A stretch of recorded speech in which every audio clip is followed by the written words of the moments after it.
So welcome back guys to a brand new video. Now today is just a little bit of a reminder video because I was thinking the other day, I thought the roadmap is coming next week on the 31st of March and I thought ARK 2 must be so close, yet we actually still have another creature coming to ARK 1. I find it a little bit crazy and I'm looking forward to seeing where this is going to be as part of the roadmap next week. I just find it so like, it just doesn't feel like everything adds up to me, so that's why I'm looking forward to seeing how the releases are going to work through the year. But I wanted to just basically make a video and just as a reminder and say we still have another creature coming back to, coming to ARK 1 before the release of ARK 2. I don't know what month, but as I said, hopefully we will find that out next week on the roadmap. I cannot wait to make that video on Friday for you guys, by the way.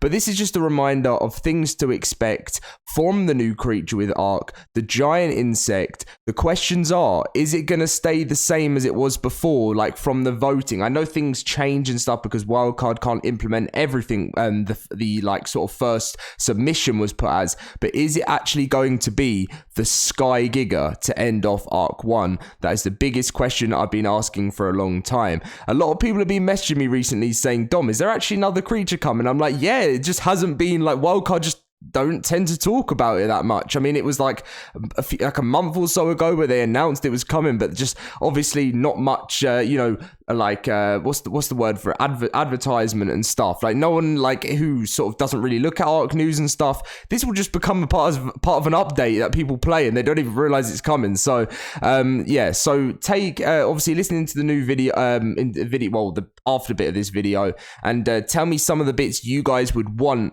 from the Sky Giga, how you want it in the game, and little things that you think will be cool with this as an addition in ARK 1.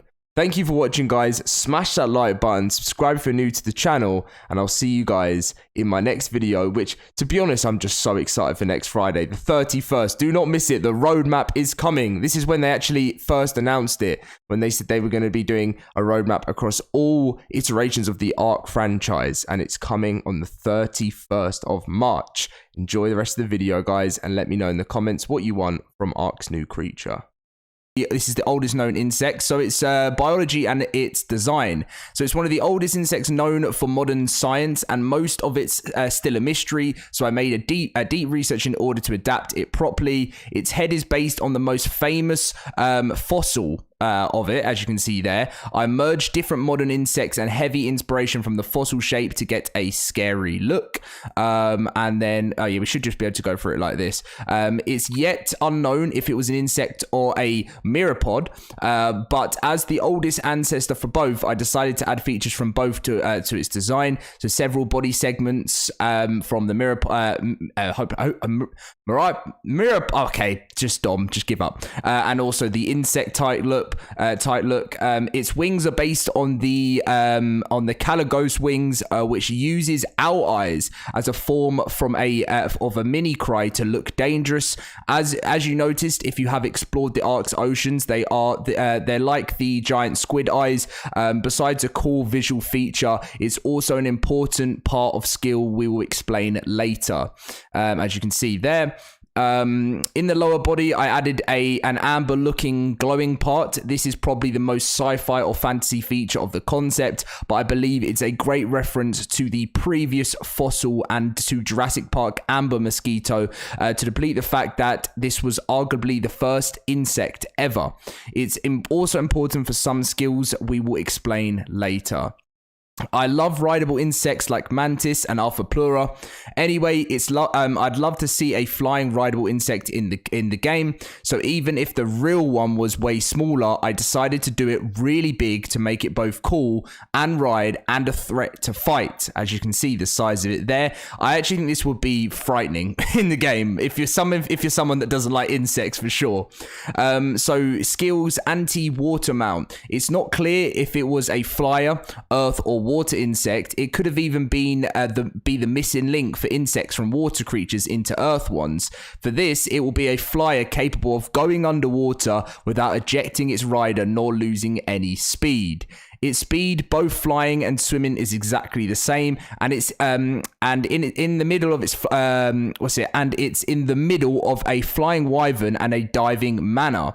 It's meant to excel at fighting, traveling, and carrying. Its weight stat is higher than a wyvern's but lower than an RG or a Quetzal. Its speed is pretty average while walking or running on Earth, so it's pretty slow when it's walking or running. Heavy carrier. While on Earth, it can carry up to 2 medium creatures up to the ankles by holding left or right mouse respectively, like a crab, the giant crab. Those creatures are kept even after starting to fly, swim, or landing. Holding the proper button drops them, so you can see the little design here. While flying or swimming, it can carry earth, air, water creatures up to a Rex or a plesiosaur. Look at that with the picture of a Rex and that is crazy. By holding the right mouse button, but it will use all of its legs.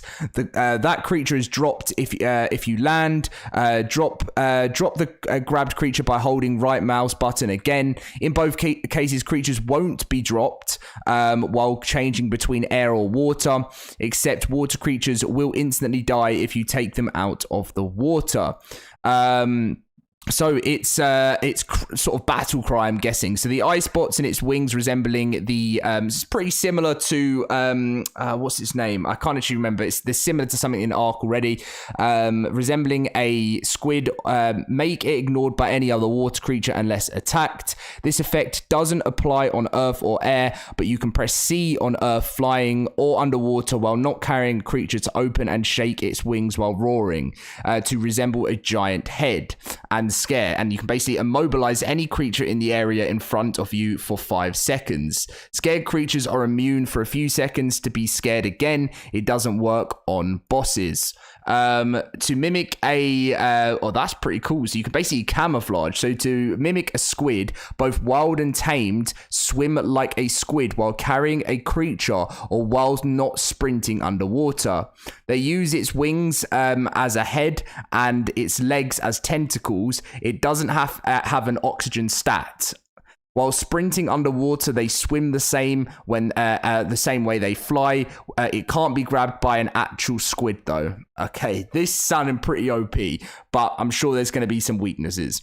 War mount. They are dangerous to fight. Its saw-like jaws can inflict bleeding and several damage to the creatures and players it bites. It bites with the left mouse attack. For the same reason, they are good at farming hide, meat, wood, charcoal, and organic polymer with the same attack. You can quickly attack and push several enemies at once with its legs by pressing left mouse button.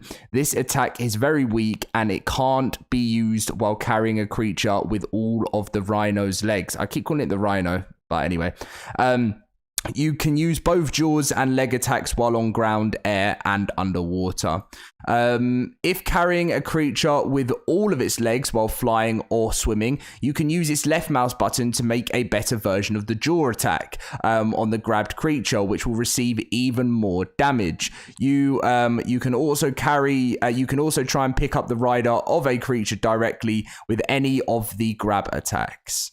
Natural resource producer, so its lower part produces both light and a special resource called so it's got its own. They want to add in its own actual feature into the game. I don't know whether they'll do that, but we'll see. It glows naturally, which makes them easy to spot at night or underwater. This light works like shoulder pets light, such as bulb dogs or shine-horns, while the giant giga or the sky giga was charged. So its charge stat subdues the oxygen stat. There's so much to read, it's kind of like going over my head, so apologies for that.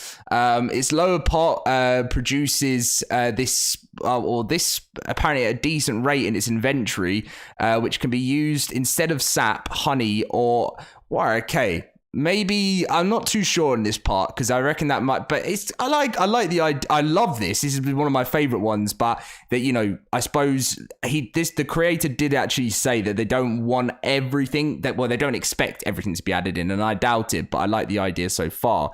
So having a wild encounter, it can live just about anywhere, but they prefer deeper oceans, caves, and random spots in the air. They are always alone, but it's not always impossible to find more together. They're extremely angry hunters and will chase their prey by air, earth, and water unless its target is fast or elusive enough. That's hard since just a few creatures are faster than them. While underwater, they mimic. Okay, we saw that bit. And even while angry predators, does that say while? I don't even know. They tend to. So basically, other big predators, they tend to ignore targets on the ground unless they were targeted from air or water first. This is to make ARK air actually dangerous, since once you get a flyer, it's hard to be a danger unless landing. Okay, so basically I like the idea. I kind of understand that point of it. Okay, weakness. This is what I was looking for, because we've just been giving it so much love. After receiving feedback, I realized you guys are right. The creature currently had no weakness, so I added a pair of them for balance purposes. As an insect, it will be weak to fire. Okay. Oh, right. Okay, so it's weak to fire. So a flamethrower will be effective, but a fire wyvern or a mana will be a complete overkill. Both of them will kill the Sky Giga with 1 or 2 shots. Also, its health pool would be better in an average amount instead of the previous large pool. This way, it will be more of a glass cannon, relying more in speed and high damage rather than being a tank. This way, the Sky Giga Riders will have to master the use of this creature in order to use its full potential by dealing with large amounts of damage while dodging incoming damage, especially fire. This could also be a nice way to return fire wyverns and manas to be useful in the meta in a scenario with one of the Sky Gigas messing around in PvP. Taming number 2. So I'm guessing the previous message was so I'm guessing this was the old method. So there was probably an older post actually from before, which this has all been updated. So now you just have to kill a male version to get the essence. You can fertilize a tame or any player by feeding them with the essence. Then you have to find a female and damage her to less than 10% of health. If there was a fertilized creature nearby, the female will grab it and use its special attack similar to the Reaper. Okay, so yeah, I get it. So that's kind of going to be the taming way, similar to a Reaper. Okay, so this is the base levels and stuff. So okay, the baby's base level is the same as its mother. Okay, cool. I really like it. Is the reason I love this so much is how in depth it is, and this one again was really cool to see. So the saddle is planned to be like a motorcycle. So when you actually get one, that's kind of how it's going to look, and I don't think that's a bad idea. I really think that looks cool. It's meant to be like some sort of organic motorcycle engine, and then breeding. Females can manually impregnate your own creatures and tribe mates by grabbing them while flying or swimming by holding right mouse button and then pressing left control while mating is activated. If there is a male nearby with mate activated, it will trigger the same animation to the wild ones. Remember, the host creature will die when the baby is born. And then that's all, folks. I hope you like my creature. If you do, please vote for it. Sincerely, Zick Fried.